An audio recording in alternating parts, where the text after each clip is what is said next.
이렇게 우리 또 청년들과 이 복음의 시간을 또 함께 할 수 있어서 주님 앞에 감사하고 또 개인적으로 또 영광으로 생각합니다.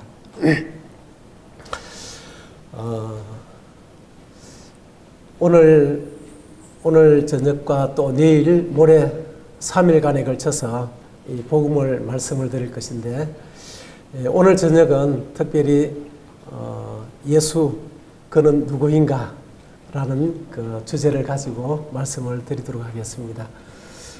그리고 내일 저녁에는 하나님께서 문제 삼고 심각하게 문제 삼는 그 죄라는 것이 무엇인가 라는 그런 주제로 말씀을 드리고, 또 3일째는 우리가 그러면 어떻게 주님을 이렇게 마음에 영접하는 것인지, 어떻게 구원을 받는 것인지, 이런 부분을 같이 살펴보도록 하겠습니다. 예수라는 말은 이 성경에 이렇게 나오는데요. 마태복음 1장 21절을 같이 찾아보겠습니다. 마태복음 1장 21절입니다. 같이 찾았으면 같이 한번 읽어보겠습니다. 시작.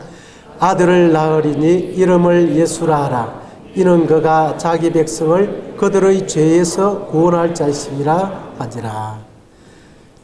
21절에 보면 예수라는 그 이름의 의미가 자기 백성을 그들의 죄에서 구원할 자, 그래서 구원자라는 이런 이름을 가지고 있습니다. 의미를 가지고 있습니다.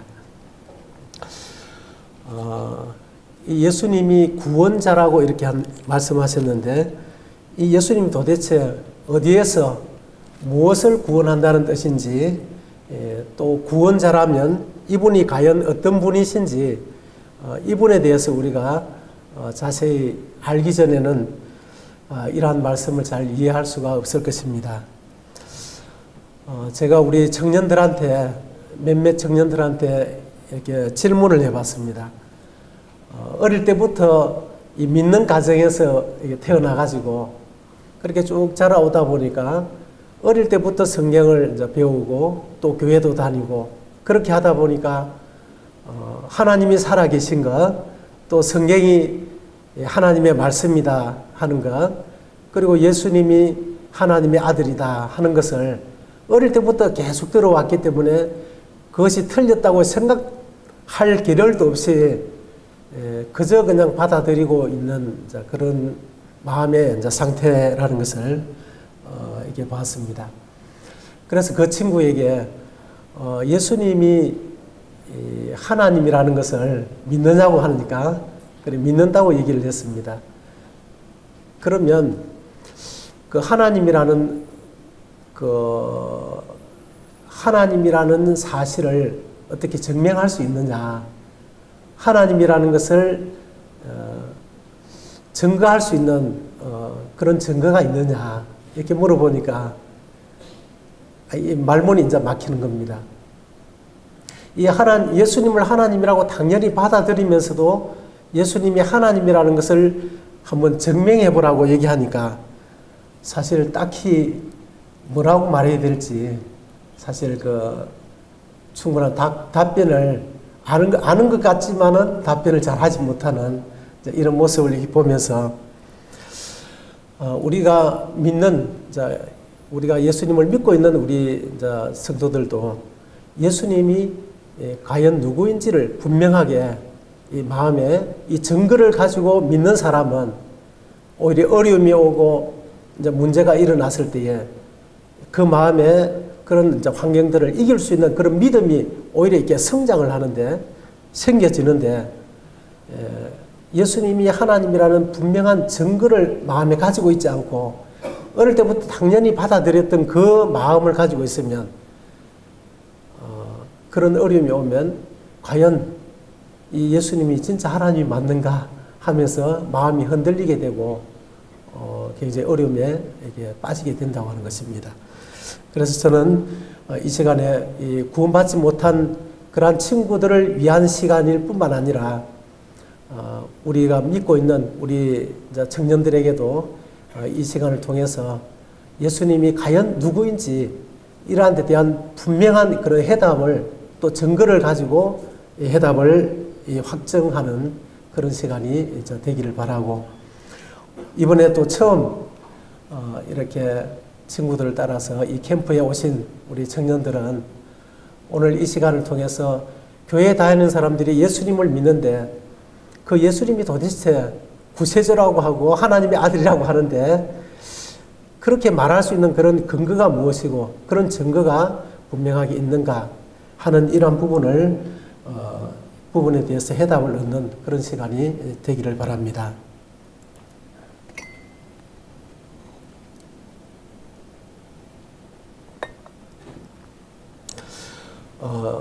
예수님은 요한복음이라든지 이 성경을 읽어보면 예수님이 하나님이라는 사실을 이제 증거를 하고 있는데요. 지금 현재 여러분이 지금 21살, 22살, 20살 막 이렇게 많이 참석을 했는데 지금까지 살아오면서 여러분이 정말 그 마음에 이 만족을 이제 누리고 정말 나는 행복합니다 하는 그런 마음으로 우리 청년들은 살고 있습니까? 예, 우리 부모님이 이제 계신데 부모님이 얼마나 고마우신 분입니까? 우리를 사랑하고 또 우리를 여기까지 자랄 수 있도록 모든 뒷바라지를 해주고 정말 어릴 때는 아프다 하며 밤을 새워가면서 우리를 보살펴주고 그렇게 했지 않습니까? 그런 부모님도 여러분의 마음을 정말 다 이해해 주던가요? 그렇게 나를 사랑하는 그 부모님도 때로는 내하고 마음이 안 맞는 거예요. 그냥 세대 차이가 나고 도저히 내 마음을 이해해 주지 못하는 그런 부모님 때문에 집을 나가고 싶은, 뛰쳐나가고 싶은 그런 또 마음을 또 가질 때도 많이 있지 않습니까? 왜 그런 일이 이제 일어날까? 부모님이 나를 낳아주시고 나를 이렇게 사랑하시는데 이 부모님과도 이게 마음이 안 맞는 거예요. 그죠? 그리고 부모님도 내 마음을 다 이해해 주지 못하는 참 이런 이제 모습을 보면서 우리는 정말 가족이 있고 친구가 있지만은 외로움을 느끼고 또 고독을 느끼고 우울한 그런 마음을 이제 가지게 되면서 참 우리가 힘들게 살아가고 있지 않습니까? 왜 그런 일이 일어날까? 그것은 내가 만약에 내가 주인이고 내가 하나님이라면 사실 그런 것이 일어날 이유가 없습니다. 왜냐하면 내가 주인이고 하나님이라면 나의 모든 필요를 내가 스스로 다 채울 수 있는 능력이 있기 때문에.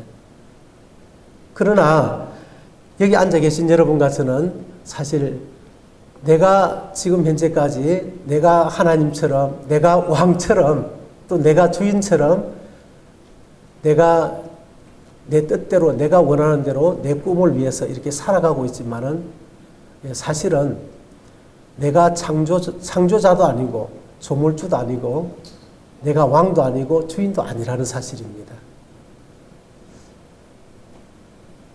그렇기 때문에 진짜 나를 만드시고 나를 사랑하시는 나를 지으신 그 하나님이 살아계시다면 그분을 우리가 만나고 그분과 함께 있을 때에 비로소 내 마음에 진짜 만족이 있고 그분이 내 마음을 알아줄 수가 있는데 사실은 그분을 떠나 있기 때문에 이런 이제 일들이 일어난다고 성경은 기록하고 있습니다. 그래서 오늘 제가 여러분에게 소개하고 있는 이 예수님은 바로 여러분과 저를 지으신 이 창조주 하나님이라는 사실을 성경이 말하고 있는데 그럼 이 예수님이 그 하나님이라는 그 신성에 대한 그러한 증거들이 이제 있는가 하는 것을 사실 오늘 저녁에 살펴보려고 하거든요. 저도 예수님을 믿고 사실 이렇게 쭉 살아오면서 예수님이 하나님이라는 이 신성에 대한, 예수님의 신성에 대한 이것을 확증하면서 제 믿음이 정말 달라지기 시작했거든요. 만약에 여기 앉아 계신 여러분이 예수님이 하나님이라는 이 신성에 대한, 이것에 대한 확증을 만약에 마음에 가지게 된다면 여러분의 마음이 달라져 버릴 겁니다. 정말 나를 지으시고 나를 사랑하시는 그 나의 주인을 만나게 된다는 것은 정말 엄청난 일이거든요. 그래서 그런 마음을 가지고 예수님의 신성에 대한 성경이 이 신성에 대한 열쇠를 푸는 그런 내용들을 이렇게 기록해 놨는데, 우선 이 두 군데를 통해서 살펴보기를 원합니다. 첫째는 마태복음 12장 39절에서 40절에 요나의 이 표적을 예수님이 이렇게 말씀하셨는데요. 이것을 자세히 읽어보면 여기에 예수님의 이 신성을 우리가 풀 수 있는, 이 신성을 증명할 수 있는 그런 열쇠가 그곳에 있다고 하는 겁니다.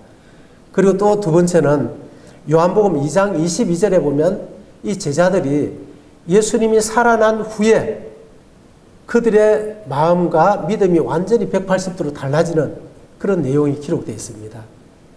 그래서 이 두 구절을 자세히 이렇게 살펴보면 이 예수님이 과연 누구인가 하는 이 신성에 대한 이 정말 이게 우리 마음에 이거구나 하는 것을 이게 발견할 수 있을 것입니다.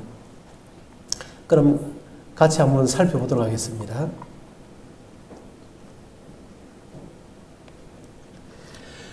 우선 그 요나의 표적에 대해서 마태복음 12장 39절에서 40절입니다. 글자가 보입니까? 예, 보이면 같이 좀 읽어주시면 감사하겠습니다. 시작.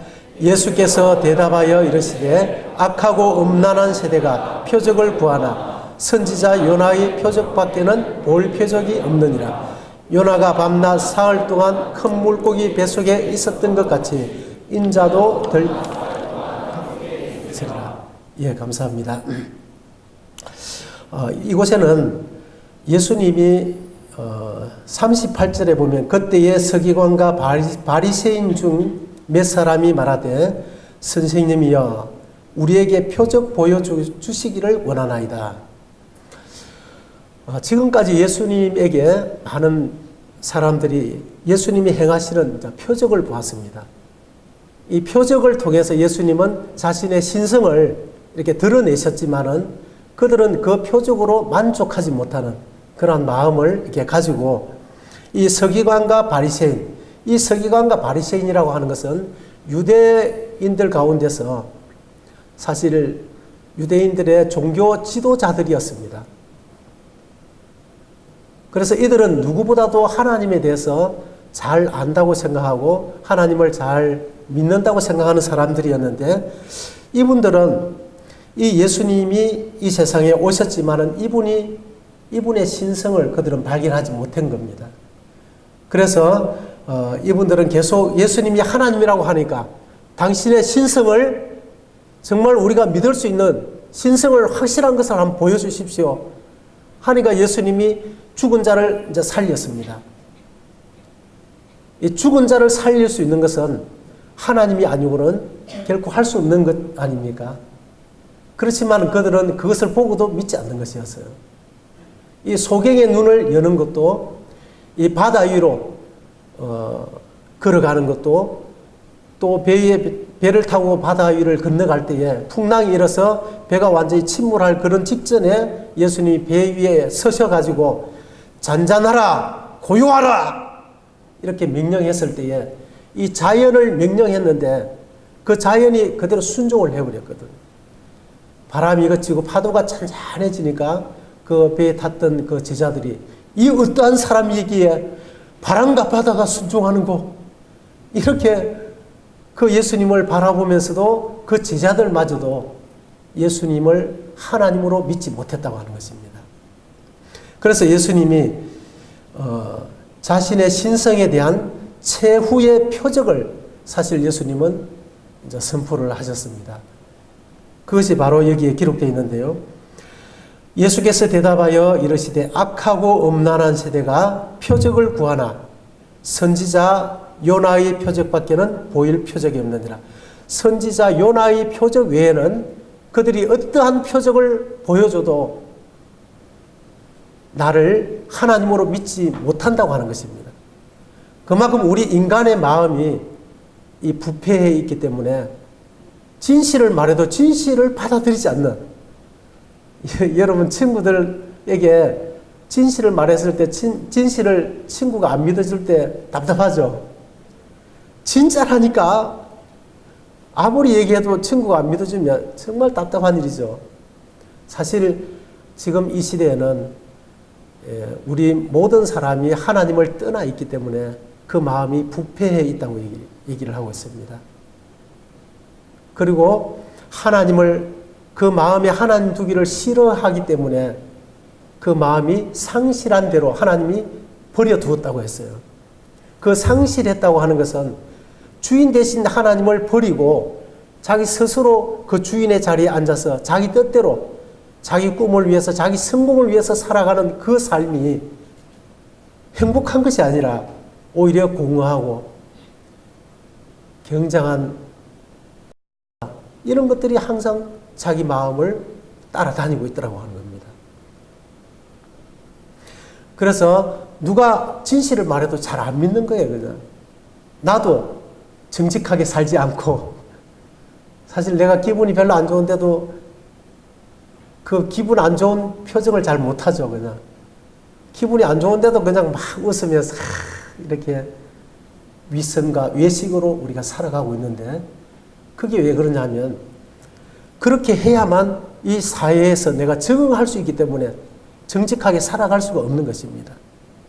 왜냐하면 내 마음에 천지 만물의 주인 되신 그 하나님이 내 마음의 주인이 되어 계시면 정말 정직하게 살아갈 수가 있어요. 그러나 그 마음이 비어 있기 때문에, 만물의 주인 되신 하나님이 없기 때문에 내 마음에 믿을 수 있는 게 없습니다. 그래서 그 마음이 공허하고 우울한 거예요, 그냥. 그래서 지금 그 옛날 보면 흑사병이 막 이렇게 돌면서 많은 사람들이, 마을 전체가 막 이렇게 모조리 그냥 다 죽어나가고 하는 그런 무서운 그 전염병이 있었지 않습니까? 지금의 오늘날의 흑사병은 어떤 의사 선생님이 그런 얘기를 했습니다. 바로 우울증이다 그랬습니다. 지금 여기 앉아 계신 우리 청년들도 그 우울증에 참 말 못하고 시달리는 그런 사람이 많이 있을 거예요. 사실은 우울증이 없는, 하나님을 떠나서 내가 스스로 주인이 되어서 내 뜻대로 살아가면서 우울증이 없이 살아간다는 것은 그건 거짓말이에요. 그래서 오늘날 현대인들은 그 우울증을 다 앓고 있다고 하는 겁니다. 그러니까 다른 사람의 얘기를 믿지 않는 거예요. 여기서도 아무리 예수님이 자신의 그 신성, 하나님이라는 사실을 이렇게 증명해줘도 그것을 믿지 않기 때문에 예수님이 최후에 이 신성을 증명할 수 있는 그 표적을 주님이 선포를 하신 것이었습니다. 그것이 바로 요나의 표적밖에는 보일 표적이 없느니라. 아무도 따라할 수 없는, 흉내도 낼 수 없는 그 표적을 보여줘야만 우리 인간이 예수님의 신성을 인정하기 때문에 예수님이 그것을 제시하신 것이었습니다. 40절에 보면 요나가 밤낮 사흘 동안 큰 물고기 뱃속에 있었던 것 같이 인자도 밤낮 사흘 동안 땅속에 있으리라. 이 말씀은 예수님이 십자가에 우리의 죄를 위해서 죽으시고 무덤에 들어가셨다가 3일 만에 다시 그 무덤을 열고 죽음을 이기고 죽음을 정복하고 죽지 않는 몸으로 다시 부활하신다. 이것을 말씀하신 것이었어요. 주님이 말씀하신 그대로 주님이 정말 이 죽음을 당하고 죽임을 당하고 그 죽음을 이기고 죽지 않는 몸으로 부활하신다면 모든 사람이 그 부활에 대해서는 예수님의 신성을 누구도 부정할 수 없다고 하는 것입니다. 또 한 구절은 요한복음 2장 22절에 죽은 자 가운데서 살아나신 후에야 제자들이 이 말씀하신 것을 기억하고 성경과 예수께서 하신 말씀을 믿었더라. 이 죽은 자 가운데서 살아나신 후에, 살아나시기 이전까지는 그러면 제자들이 성경과 예수께서 하신 말씀을 믿었다는 것입니까? 안 믿었다는 것입니까?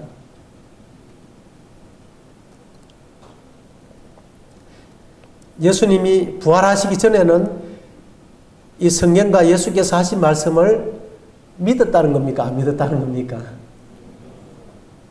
예, 이 말씀을 보면 안 믿었다는 얘기죠.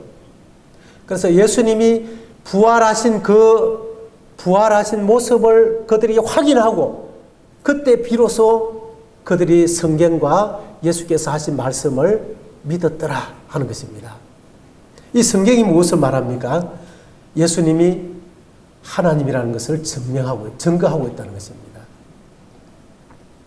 이 부활은 사실 부활에 대해서 이 성경은 아주 많은 부분을 사도행전을 통해서 이 사도들, 예수님이 죽으시고 부활하셔서 40일 동안 이 지상에 계시다가 성천을 하신 이후에 성령이 강림하시고 그 12사도들이 이제 복음을 전하게 됐는데요. 그들이 전한 복음이 사도행전에 이렇게 나옵니다. 이 사도행전을 자세히 읽어보면 그들이 예수님의 이 부활을 아주 강조하면서 이 부활을 강조하는데 많은 사람들이 회개가 일어나면서 예수께로 돌아오는 그런 구원의 역사가 일어나는 것을 기록하고 있습니다. 이 부활과 예수님의 신성은 너무나 밀접한 하나가 되어 있다고 하는 겁니다. 그래서 이 부활은 예수님의 신성에 대한 가장 확실한 보정이라고 하는 겁니다. 여기 앉아 계신 우리 이게 믿음의 2세대들은 이 부활에 대해서 다 잘 알고 있을 거예요. 그냥. 부활도 다 믿고 있는데 사실 이 부활이 성경에서 우리에게 무슨 의미를 우리에게 주고 있는가 하는 부분에 대해서는 깊이 생각해 보지 못했을 거예요. 그리고 오늘 처음 이곳에 오신 우리 구도자 청년들은 예수님이 과연 정말 죽음을 이기고 부활할 수 있는 그런 능력을 가졌다면 그분이 창조주 하나님이 분명하지 않습니까?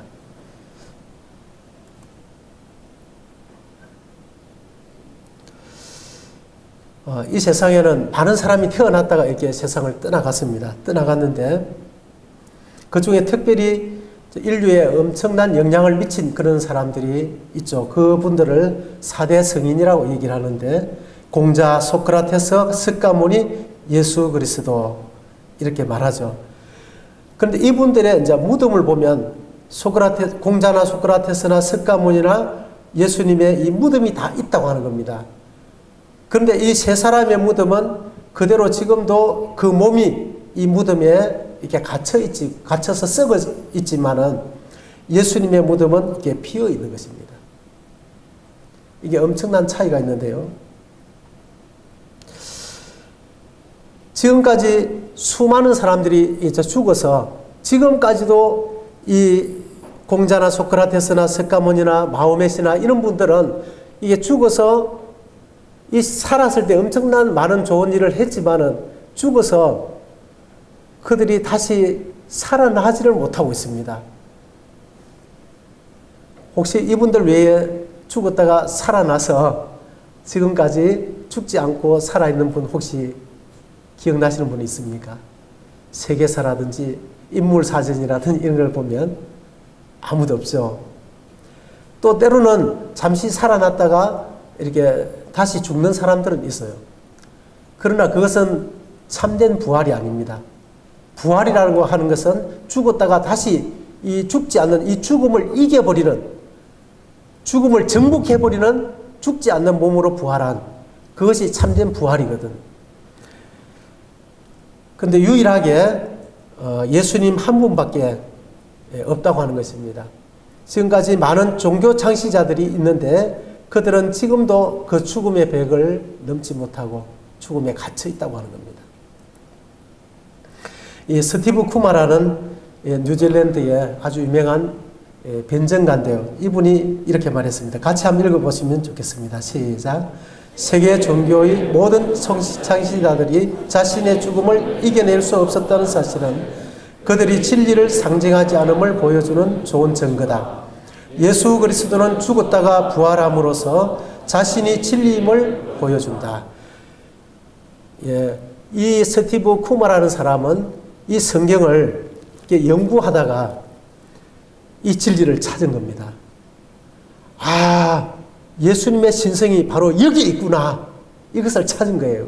그래서 이분은 이 변증을 하면서 결론으로 도장을 탁 찍어주는 그 증거가 바로 이 성경을 찾아서 예수님의 이 부활을 가지고 이 변증을 하는 것입니다. 그래서 누구도 이 변증 앞에서는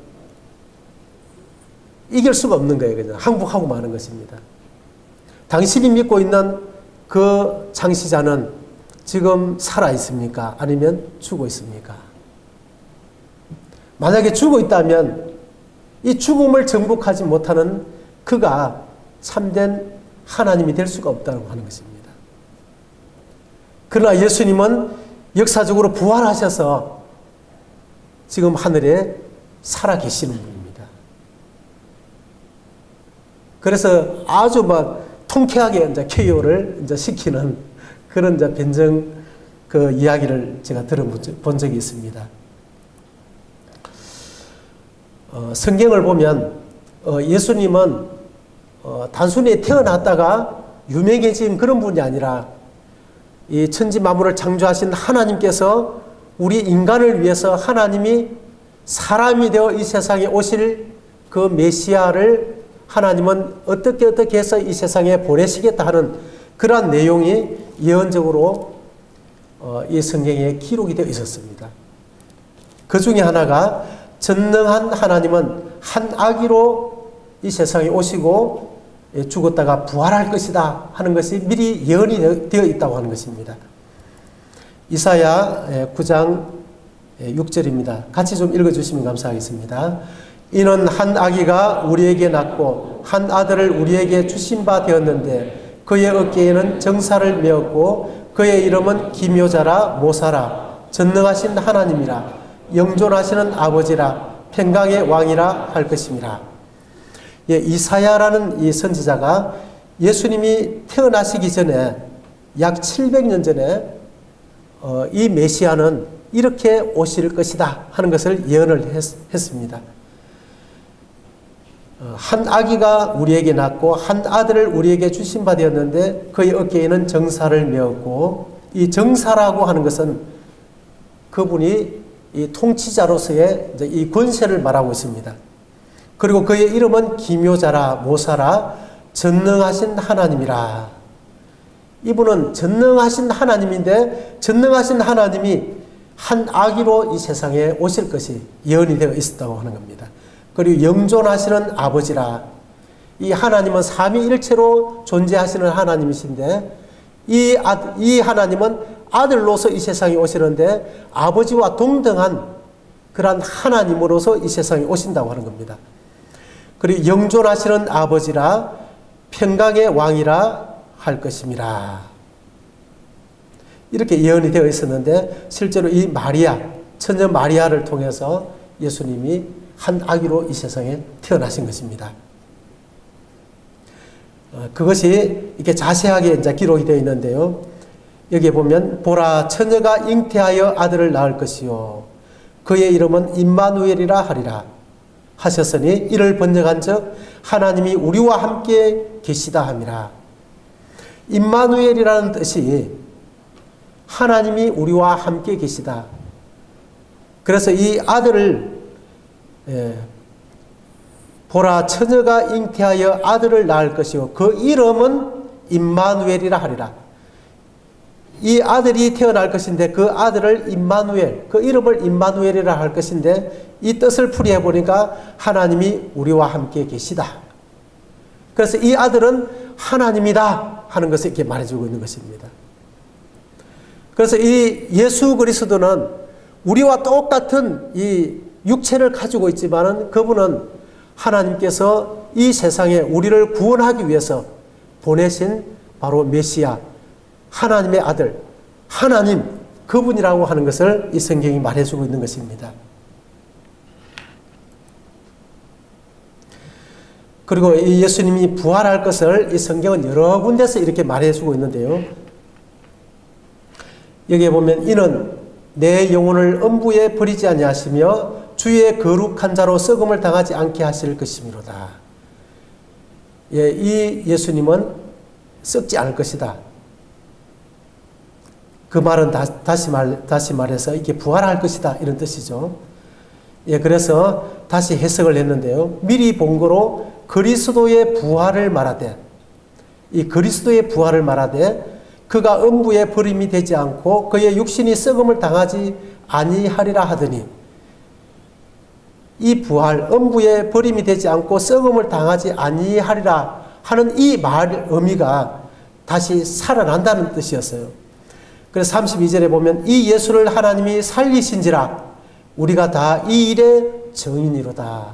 제자들이 예수님이 부활하신 이후에 다니면서 전도한 내용이 바로 이 내용이었다고 하는 겁니다.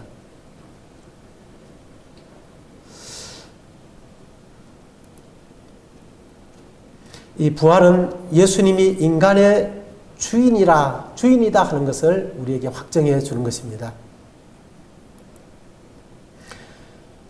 예, 로마서 1장 4절인데요. 같이 좀 읽어주시면 감사하겠습니다. 시작.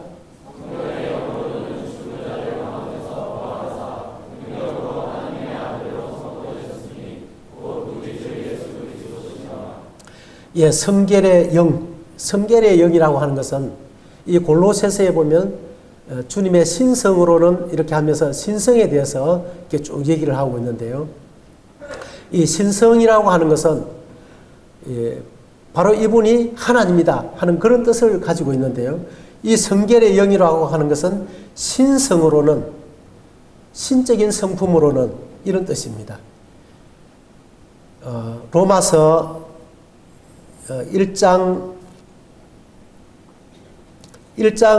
1장부터 쭉 읽어보시면 이 복음에 대해서 쭉 설명을 하면서 3절에는 그의 아들에 관하여 말하면 육신으로는 다윗의 혈통에서 나셨고, 예수님 복음은 바로 예수님에 관한 것이다 이렇게 말하면서 구체적으로 이 복음이라는 것은 예수님의 육신과 인성과 신성에 대해서 이렇게 설명을 하고 있어요.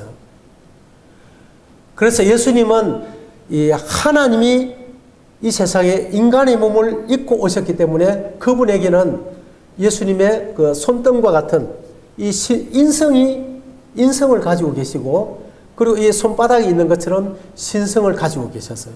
그래서 예수님은 완전한 인성과 완전한 신성, 100% 인성과 100% 신성을 가지고 계셨기 때문에 예수님은 인간의 죄를 위해서 이 인성으로 십자가에 죽어서 피를 흘리고 우리 죄를 담당하실 수가 있었어요. 그리고 이 인성으로 만약에 죽으시고 부활하지 못했다면 우리가 그분을 하나님으로 믿을 수가 없는 것입니다. 그래서 예수님은 이 신성을 통해서 예수님은 자신의 능력을 나타내신 것이었어요. 그래서 여기 보면 죽은 자들 가운데서 부활하사 능력으로 하나님의 아들로 선포되셨으니 곧 우리 주 예수 그리스도시니라. 예수님이 이렇게 죽음을 이기고 이 무덤에서 살아나오심으로 인해서 그 능력으로 자신이 하나님이다, 자신의 그 신성을 확정해 주신 것이었어요. 저는 이 말씀을, 이 구절을 읽으면서 예수님이 진짜 하나님이구나, 이것이 제 마음에 확정이 되어졌어요. 이 예수님이 하나님이라면 하나님은 온 세상 만물을 창조하신 분이죠. 그럼 인간을 누가 만드셨습니까? 예, 하나님이신 예수님이 만드셨다고 하는 겁니다. 이 예수님이 인간을 만드셨기 때문에 만드신 주인이 통치를 하는 것입니다. 그래서 이분이 인간을 통치하시는 왕이신 것입니다. 예수님은 바로 인간의 주인이시고 인간의 왕이십니다. 여기 앉아 계신 여러분과 저는 이 하나님의 뜻을 따라서 우리가 살아야 되는 것이고, 또 이분의 통치를 우리가 받을 때에 그 안에서 참된 안식과 평안과 기쁨이 있는 것입니다. 그런데 여기 앉아 계신 여러분은 지금까지 누가 주인으로 지금까지 살아오셨습니까? 누구의 뜻대로 사셨습니까? 지금 누구의 꿈을 위해서 사십니까? 누구의 성공을 위해서 지금 그토록 열심히 준비하고 계십니까? 다 나를 위해서 하죠. 그렇다면 지금 여러분의 주인은 누굽니까? 정말 이 사실을 안다면 정말 심각해지는 것입니다. 하나님이 우리에게, 인간에게 문제 삼는 심각한 죄는 우리가 도덕적으로 거짓말하고 싸우고 간음하고 이것이 아니라 하나님을 반역하고 내가 스스로 주인이 되고 왕이 되어서 하나님의 이 반역성을 가지고 하나님을 반역하면서 살아가는 이 죄라고 하는 것입니다. 이 예수님이 누군지를 알게 될 때에 내가 지금까지 주인으로 살아오고 내가 하나님으로 살아오고 내가 왕으로 살아가는 이 사실을 깨닫게 되는 것입니다.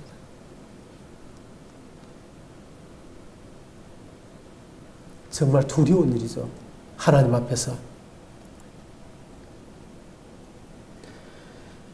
이 예수님은 로마서 14장 9절에 보면 이를 위하여 그리스도께서 죽었다가 다시 살아나셨으니 곧 죽은 자와 산 자의 주가 되리 하십니다. 이 주가 된다는 것은 주인이 되기 위해서, 나의 왕이 되기 위해서. 예수님이 십자가에서 우리 죄를 위해서 죽으신 것은 우리를 지옥에서 건져내서 천국에 보내주시기 위한 단순한 그런 뜻이 아니라고 하는 것입니다. 그보다 훨씬 더 큰 의미를 가지고 있는 거예요. 지금까지 여러분이 내가 주인이 아닌데 거짓으로 내가 주인처럼 그렇게 살아가는 이 수고하고 무거운 짐을 지고 살아가는 여러분들을 하나님이 바라보실 때에 그 사랑 많으신 하나님 바라볼 때 얼마나 마음이 안타깝고 불쌍하겠어요. 그래서 우리를 구원하셔서 우리의 주인이 되어주시고 우리의 모든 수고하고 무거운 짐을 그 전능하신 그 주인께서 우리의 짐을 져주시기를 바라는데 우리는 오히려 그 주인을 거절하고 있다고 하는 겁니다. 그 왕을 거역하고 있는 거예요. 내가 이미 왕이 되어 있기 때문에 그 왕이 나의 왕됨을 원치 않고 있다고 하는 겁니다. 모든 사람이 믿을 만한 신성의 증거가 있어요. 어떤 사람들은 기독교는 그냥 무조건 믿으라고 얘기하니까 그래서 나는 믿기 싫어. 그렇게 얘기하는 분도 계시더라고요. 사실 무조건 믿으라고 하는 것이 아닙니다.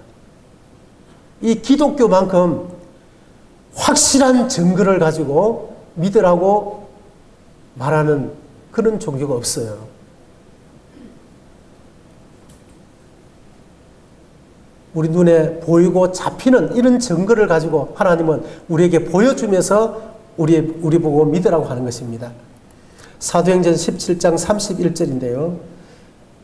같이 한번 읽어보시면 좋겠습니다. 시작. 이는 정하신 사람으로 하여금 천하를 공의로 심판할 날을 작정하시고 이에 그를 죽은 자 가운데서 다시 살리신 것으로 모든 사람에게 믿을 만한 증거를 주셨음이니라 하니라. 이 하나님은 모든 사람에게 믿을 만한 확실한 증거를 주시면서 믿으라고 말씀하시는 분이지, 그냥 믿으면 돼, 교회 다니다 보면 믿음이 생겨, 이런 게 아니라고 하는 겁니다. 확실한 믿을 만한 증거가 무엇입니까?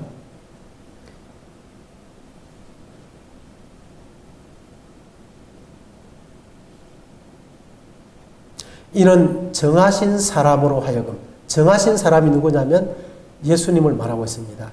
예수님으로 하여금 천하를 공의로 심판할 날을 작정하시고 이에 그를 죽은 자 가운데서 다시 살리신 것으로, 예수님을 죽은 자 가운데서 다시 살리신 것으로 모든 사람에게 믿을 만한 증거를 주셨다. 이 죽음을 정복할 수 있는 것은 이 사람은 사실 할 수가 없는 것입니다. 이 죽음을 사람이 만든 것이 아니거든요. 이 만드신 하나님만이 그 죽음을 정복할 수 있어요. 사망과 음부의 열쇠를 가진 자 해가지고 요한계시록에 다윗의 열쇠를 가진 자, 그분이 바로 주님이라는 것을 말하고 있어요. 사망과 음부의 열쇠를 가진 자, 음부가 어디 있습니까? 이 죄를 짓고 그 죄를 해결하지 못하고 저 세상으로 갔을 때에 1차적으로 갇히는 것이 음부입니다. 음부. 그리고 다시 몸과 영혼을 다시 결합시켜서 더 뜨거운 곳으로 보내는 곳이 게헨나, 이 지옥입니다. 그 열쇠를 가지고 열고 닫는 분이 바로 예수님. 그분이 천지 만물을 창조하신 만물의 주인이라고 하는 겁니다.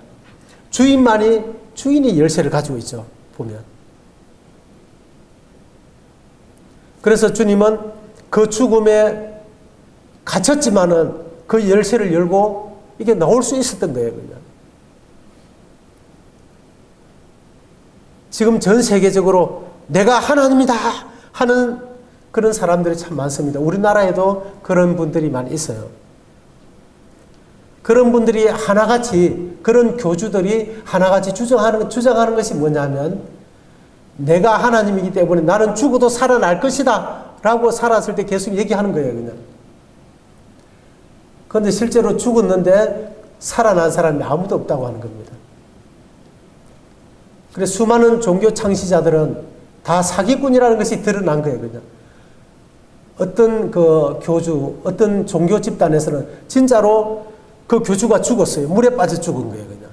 그런데 그것을 건져가지고 평소에 자기가 하나님이라 하고 살아난다고 했으니까 이 강대상, 이 앞에다가 하얀 천을 깔고 그 시체를 앞에다 놓고는 한 달 정도 계속 살아나라고, 교주님 빨리 살아나서 하나님이신 것을 증명해 주십시오 하고 막 그분을 따르던 사람들이 거기에 모여가지고 막 울면서 기도한 거예요, 그냥.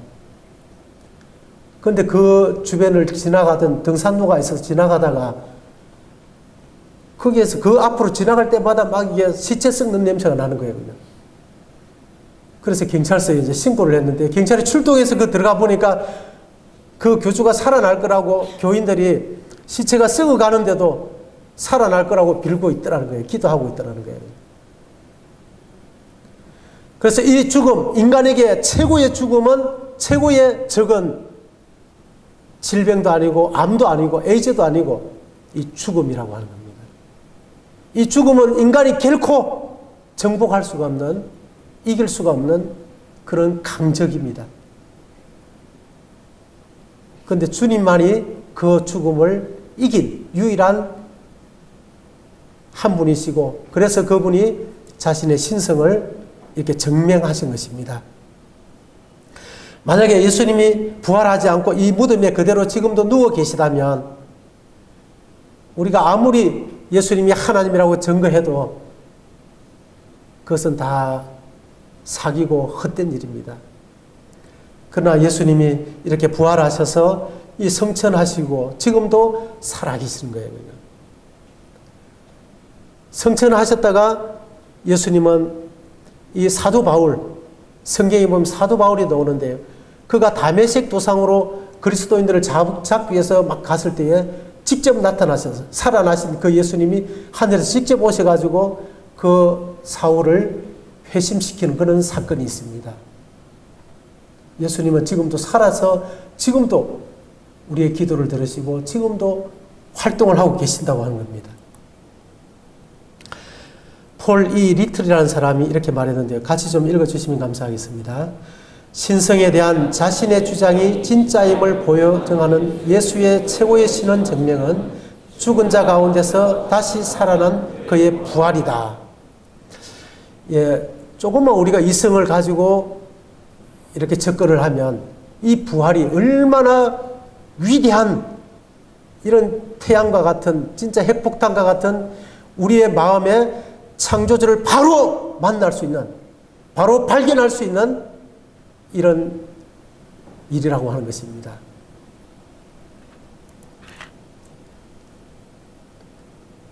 예수님이 그러면 부활하신 역사적인 증거들이 있는가? 예, 이 5가지를 제가 이게 좀 뽑아봤는데요. 첫째는 십자가에서 처형이 되어 죽었다. 어떤 사람 예수님이 잠시 기절했다가 다시 살아난 거라고 얘기하는 사람이 있어요. 그런 책을 막 글을 쓰는 분이 있습니다. 그러나 그것은 너무 터무니없는 그런 말입니다. 본디오 빌라도라는 사람이 로마의 총독으로 그 사형을 집행했던 사람이에요. 그분은 예수님을 믿지 않는 사람입니다. 그 역사가 증명하고 있고 많은 증거들이 예수님이 이미 죽었다는 것을 증거하고 있습니다. 그리고 두 번째는 부활한 예수님을 만난 목격자들이 어마어마하게 많다고 하는 겁니다. 예수님이 부활하셔서 40일 동안 이 세상에서 자신의 살아난 그 부활의 모습을 보여주셨다고 하는 거예요. 그냥. 그럼 40일 동안 보여줬으면 얼마나 많은 사람이 예수님의 부활한 모습을 봤겠어요. 그래서 고린도전서 15장에 보면 일시에 500명의 형제들이 그 예수님이 부활하신 모습을 동시에 봤다고 하는 겁니다. 그래서 영국에서 실제 그 예수님이 부활이 사실인가 하는 재판이 일어났는데요. 이 목격자들 때문에 이 재판을 아무리 뒤집으려고 해도 뒤집을 수가 없다. 이렇게 이제 판결이 난 거예요. 그 다음에 이 제자들이 죽음을 두려워하지 않고 부활을 증거하는 사람으로 변했다고 하는 겁니다. 제자들이 예수님을 따라다닐 때는 예수님을 주는 그리스도시요 하나님의 아들입니다 하고 막 고백을 했는데 예수님이 십자가에 이제 못 박히기 위해서 잡혀갈 때는 다 도망을 가버렸어요. 만약에 예수님이 하나님이라는 것을 알았으면 그들이 도망갈 이유가 하나도 없는 겁니다. 왜냐하면 하나님은 죽어도 살아날 수가 있고 또 자기들을 보호할 수 있다고 믿기 때문에 도망갈 이유가 없었어요. 그런데 이 제자들이 다 도망을 가버렸는데 예수님이 부활한 예수님을 만나고 나서는 이들이 이제 죽음을 두려워하지 않는 그런 사람으로 완전히 변해가지고 그 제자들 대부분이 다 순교를 당했습니다. 이 죽음도 하나도 두려워하지 않는 거예요, 그냥. 베드로 같은 경우는 기록에 보면 이 십자가에 이제 이게 처형을 당하게 됐는데 두려워하지 않는 거예요, 죽음을. 그러면서 오히려 나는 예수님이 이렇게 십자가에 못 박혔는데 나는 그렇게 예수님과 같이 죽을 자격이 없다. 나를 거꾸로 매달아가 죽이라. 이렇게 하는 거예요, 그냥. 어떻게 사람이 죽음을 그렇게 이길 수 있는 그런 힘이 어디서 나오겠어요? 예수님이 바로 하나님이고 그분이 산자와 죽은 자를 심판하시는 주인이다. 이 세상에서도 예수님이 주인으로 우리를 통치하고 계시고 죽음 저 세상에서도 예수님이 주인으로 통치하고 계시니까 이 죽음과 이 삶이 아무 의미가 없는 거예요, 그냥. 겁이 나지 않는 것입니다. 그리고 비기독교인 그 역사가, 고대 역사가 요세푸스가 이 예수님이 부활했다 하는 것을 자기 그 고대사에 보면 그렇게 기록을 하고 있어요. 그리고 이 교회가 탄생한, 지금 현재 교회가 이 전 세계적으로 교회가 계속 이게 확장되어 가고 있는데 이 교회가 어떻게 생겼습니까? 예수님이 만약에 부활하지 못하고 무덤에 그대로 있었다면 교회가 생겼겠습니까? 안 생겼겠습니까? 안 생기겠습니까? 안 생기겠죠. 왜냐하면 이 기독교는 예수님의 부활 때문에 생겨난 것입니다. 이 사도들이 예수님이 부활했다고, 그래서 예수님이 하나님이라고 증거하는 그 전도를 듣고 이 교회가 시작이 된 거예요. 지금 우리도 그렇게 또 전하고 있지 않습니까? 그래서 이런 내용들을 보면 역사적으로 예수님이 부활한 이 사건은 누구도 이거 부정할 수 없는 그런 것이라고 하는 겁니다. 시간이 없어서 제가 이것을 다 얘기를 하나하나 짚어드리면 좋겠는데 그냥 넘어가도록 하겠습니다. 이분이 요세푸스입니다.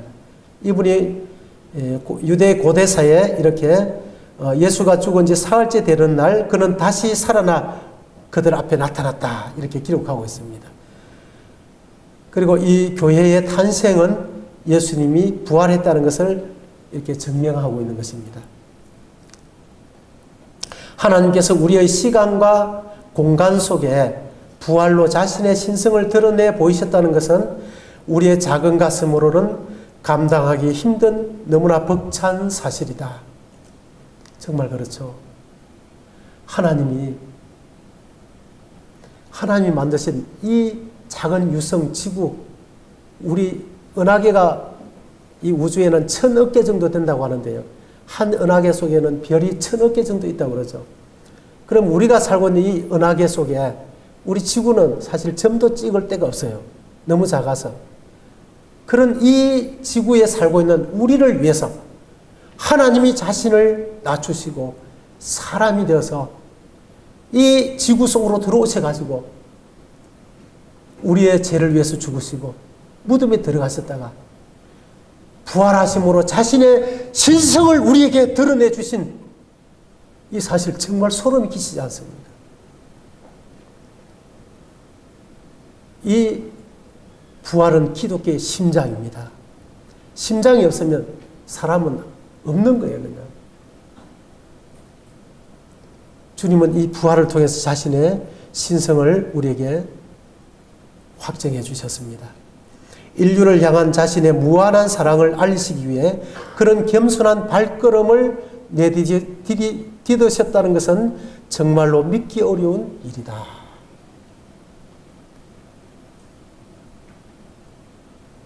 저와 여러분은 그 하나님께 등을 돌려서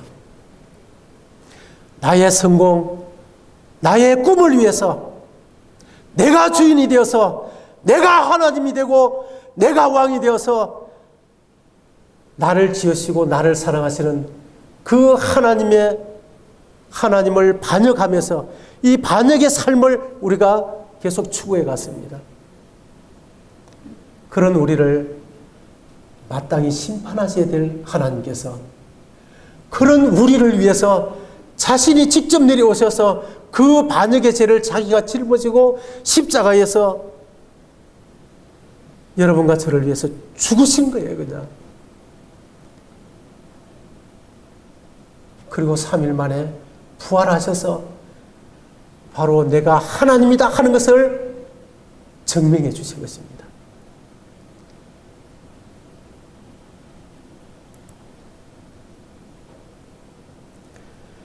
사도행전 1장 3절에 그가 고난받으신 후에 또한 그들에게 확실한 많은 증거로 친히 살아계심을 나타내사 40일 동안 그들에게 보이시며 하나님 나라의 일을 말씀하십니다. 예수님이 부활하셔서 이 못자국이 있죠. 부활하셔서 자신의 실체를 가지고 부활한 몸으로 40일 동안이나 하나님이 계신 그 도성으로, 천국 도성으로 바로 입성하지 않고 40일 동안 이 지상에 머무르면서 자신의 이 부활의 모습을 우리에게 보여주셨다고 하는 겁니다. 저는 왜 40일 동안이나 이렇게 하셨을까? 이것을 계속 이렇게 생각해 봤습니다. 주님이 우리를 얼마나 사랑하셨으면 하나님이 자신을 낮추셔서 하나님이 자기가 만든 피조물의 모습을 가지고 이 지구에까지 내려오셨겠습니까? 그리고 우리와 이 화목이 이루어지게 하기 위해서 우리 속에 깊숙한, 우리 마음 깊숙한 곳에 자리 잡고 있는 이 하나님을 향한 이 반역성, 이 죄를 해결해 주시기 위해서 주님이 친히 그 골고다 십자가를 지고 그 길을 올라가셔서 거기에 못 박혀 죽으시고 3일 만에 부활하셨습니다. 그리고 주님은 모든 아버지 하나님의 뜻을 다 이루시고 사역을 마치셨어요. 그럼 바로 그냥 그 천국으로 입성하실 수가 있는데 예수님은 40일 동안이나 이 지상에 머무르셨다고 하는 거예요. 그냥. 여러분이 만약에 어디에 가서 큰 진짜 수건 사업을 성공적으로 마쳤다면 빨리 집으로 가고 싶겠죠. 얼마나 기쁜 마음으로 빨리 집으로 돌아가면 나를 반겨줄 그 환영 인파를 생각하면서 얼마나 빨리 집으로 가고 싶겠어요. 그런데 40일 동안이나 주님이 계셨는데 왜 계셨을까요? 우리를 위해서 부활한 이 모습을 사람들에게 보여줌으로써 이 증거를, 자신이 하나님이라는 이 신성을 우리에게 보증해 주시기 위해서 그렇게 계셨다. 또 다른 뜻이 있는지는 모르겠습니다. 저는 이것을 계속 묵상하면서 그런 마음이 드니까 제 마음에 엄청난 그 감동이 밀려왔어요. 주님은 우리를, 여기 앉아 계신 여러분과 우리를 이렇게 사랑하고 계십니다. 이분이 이제 제자들이 보는 앞에서 이제 40일이 지나고 예수님이 하늘로 승천을 하셨습니다. 예수님이 오셨던 그곳으로 이렇게 돌아가신 거예요. 이 말씀을 마치시고 그들이 보는데 올려져 가시니 구름이 그를 가려 보이지 않게 하더라. 이 예수님이 과연 누굽니까? 저는 예수님이 이제 성천을 하셨는데 그 주님이 이 세상에 오시기 전에 그 많은 천사들과 하나님 아버지께서 그를 배웅하지 않았을까요? 그런데 이제 그 모든 일을 성공적으로 다 마치고 이제 그 하늘로 돌아가실 때에 이미 그 천국에서는 예수님이 돌아오신다는 그 첩보가 이미 들어왔겠죠. 하나님 아버지가 계시니까 다 알겠죠. 그 천국에 어떤 일이 일어났을까요? 한번 상상해 보셨습니까? 한 사람이 죽었다가 돌아가는데 이 왕이 죽었다가 다시 살아나서 그 임무를 마치고 돌아가는 것과 같을까요? 하늘의 그 주인이 이 세상에 오셔서 그 모든 일을 마치고 돌아가는데 어떤 일이 일어났을까요? 이미 왕이 돌아온다는 그런 소식이 전해지면서 수많은 그 수가 천천히요 만만이라 요한계시록에 보면 그렇게 나와 있어요. 시편 24편에 보면 그 하늘에 예수님이 돌아올 때에 그 하늘에서 어떤 일이 벌어지고 있는지를 시편 24편에서 이렇게 말하고 있어요. 이 천사들이 막 웅성웅성하면서 막 여기저기서 막 가슴이 막 뛰는 그런 마음으로, 흥분된 마음으로 우리 왕이 이제 돌아오고 계신데 그 왕의 손에는 못 자국을 가지고 있대. 그 귀하신 몸에 이 못 자국을 가지고 있대. 하면서 막 그 모습이 어떨까 하면서 이 천사들이 막 수군거리면서 온 천국이 막 난리인 겁니다. 기쁨에 들떠있는 그런 모습이에요. 이 천국 문 앞에서 이제 예수님이 천국 문을 열고 들어오기를 이제 기다리고 있는 것입니다. 이제 예수님이 도착을 했습니다. 시편 24편 7절에 보면 문들아 너희 머리를 들지어다 영원한 문들아 들릴지어다 영광의 왕이 들어가시리로다. 이보다 더 큰 소리로 외쳤겠죠.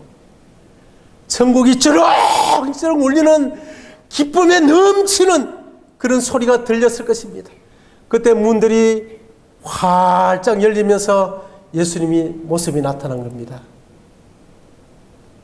이 천사들이 영광의 왕이 누구시냐?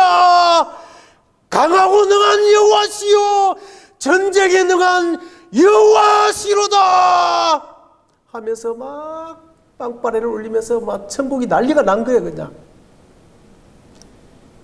이분이 누굽니까? 바로 이분이 예수님이라고 하는 거예요. 24편 9절에는 이제 주님이 이 천국문으로 들어왔습니다.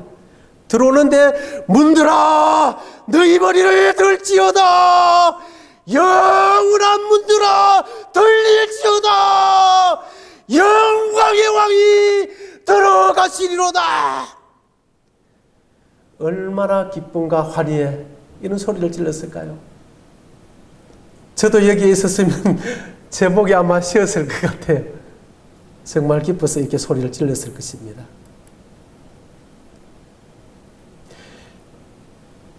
예수님이 이제 이 문 앞에 들어섰습니다. 그 수억에 되는 천사들이 그 주님의 위엄 앞에 다 엎드린 것입니다. 이것은 벌받을까 싶어서 엎드리는 게 아니라 그 존경심과 경외심으로 그 앞에 자연스럽게 그냥 엎드려지는 거야. 그냥 어떤 왕이 자기를 배반하고 반역하는 그 백성을 위해서 자기의 생명을 그를 위해서 내놓는 그런 왕이 어디에 있을 수 있겠습니까? 반역하는 그들을 심판하고 능지처참하고 죽이도 모자랄 판인데 그들의 죄를 자기가 대신 안고 십자가에 가서 자신이 대신 그 죄를 담당하는 왕이 어디에 있겠습니까? 이런 왕을 볼 때 이 천사들이 그 경외심이 얼마나 크겠습니까? 영광의 왕이 누구시냐?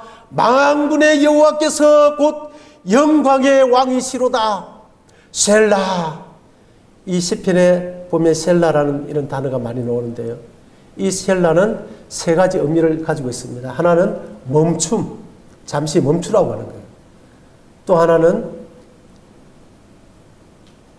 그 단어를 더 강하게 하는 그런 의미가 있습니다. 그 세 번째는 영원이라는 의미가 있어요. 이 영광의 왕은 영광의 왕이로다, 왕이시로다. 그 영광의 왕은 영원한 영광의 왕이라고 하는 거예요.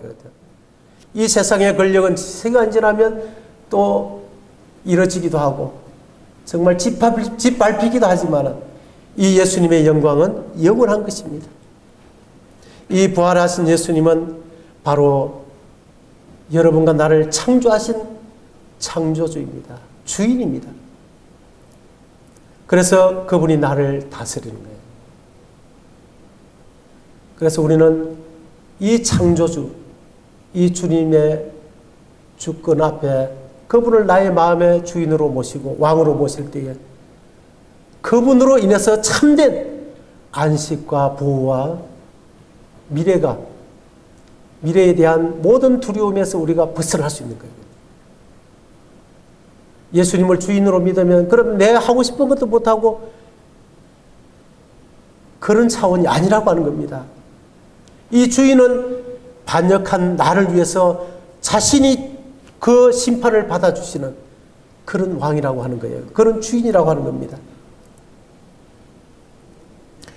계시록 5장 12절에 보면 큰 음성으로 이르되 죽임을 당하신 어린 양은 능력과 부와 지혜와 힘과 존귀와 영광과 찬송을 받으시기에 합당하도다 하더라. 이 하늘에서 이분을 높이는데 모든 것을 다 동원하는 거예요. 그냥 합당한 그런 영광을 받으시기에 합당하신 분입니다. 어린 양은 능력, 이 능력은 바로 이 부활의 능력입니다. 이 부활의 주님을 나의 주인으로 믿고 있을 때 이 주님으로 인해서 내가 정말 능력 있는 거예요. 그냥. 이 영광의 왕은 다시 이 세상에 오실 것입니다. 이제는 우리와 똑같은 인간의 모습을 하고 십자가에 끌려가서 죽는 힘없는 그러한 어린 양의 모습이 아니라 모든 것을 다스리는 영광의 왕으로서 권세와 위엄을 가지고 이 세상을 다스리기 위해서 만왕의 왕으로 이 세상에 오실 것입니다. 지금 이렇게 내려오고 있는 것입니다.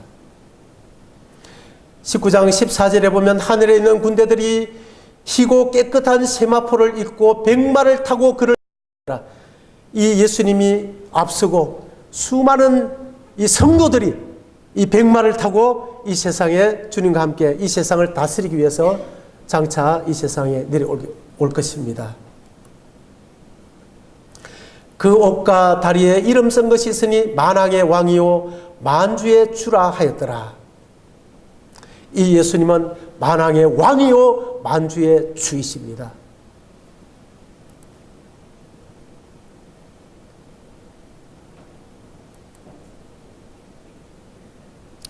예수 과연 누구십니까? 그는 누구일까요?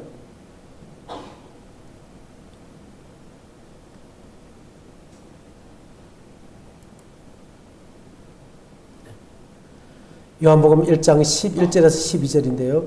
자기 땅에 오매, 자기 땅이라고 하면 자기 소유, 자기가 만들었기 때문에 자기 소유에 오매 자기 백성, 주님이 주인이기 때문에 자기 백성입니다. 영접하지 아니하였으나 영접하는 자 곧 그 이름을 믿는 자들에게는 하나님의 자녀가 되는 권세를 주셨으니. 예수님을 믿는다고 하는 것은요, 천지 만물의 주인 대신 이 주인을 내 마음에 이제 내가 주인된 이 죄를 주님 앞에 회개하고 이 예수님을 내 마음의 주인으로 왕으로 모시는 것입니다. 내 마음에 영접하는 것입니다.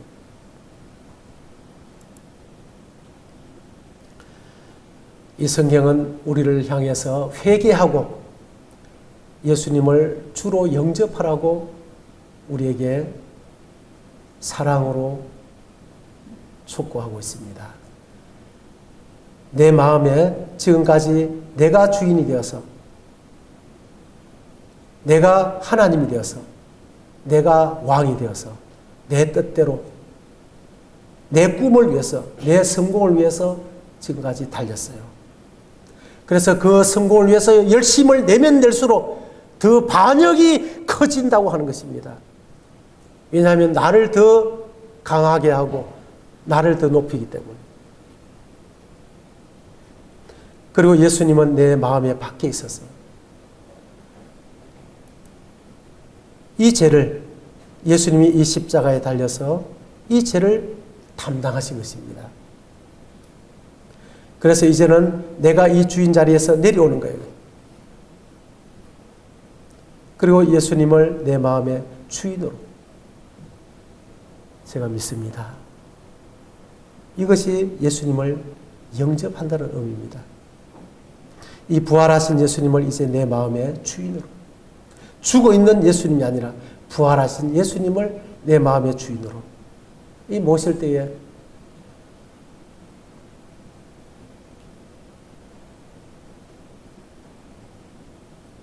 영접하는 자 곧 그 이름을 믿는 자들에게는 하나님의 자녀가 되는 권세를 주셔서, 이렇게 예수님을 영접할 때에 이 왕이 자기 백성을 삼고 우리를 하나님의 자녀로 삼는 것입니다. 여기 있네요. 영접하는 자, 곧 그 이름을 믿는 자들에게는 하나님의 자녀가 되는 권세를 주셨습니다. 예, 지금까지 예수님이 누구인가 하는 것을 제가 말씀드렸습니다. 지금까지 주님이 성령님께서 우리의 마음에 깨우쳐 주시고 말씀해 주신 그러한 내용들을 생각하면서 지금까지 내가 정말 하나님을 반역하면서 하나님이 왕이신데 내가 왕으로 주인으로 지금까지 하나님을 반역하면서 살았구나. 예수님, 제가 잘못했습니다. 이제 내가 주인 자리에서 내려오고 예수님을 내 마음의 주인으로 이 시간 모셔드리겠습니다. 예수님, 저를 받아주십시오. 이렇게 영접하는 사람, 그 사람을 이제 예수님은 자기의 백성으로 삼는 것입니다. 이 시간 그렇게 기도하지 않겠습니까? 한 1분 정도 기도하는 시간을 갖고 제가 기도하고 마치도록 하겠습니다. 각자 하나님 앞에 기도하겠습니다.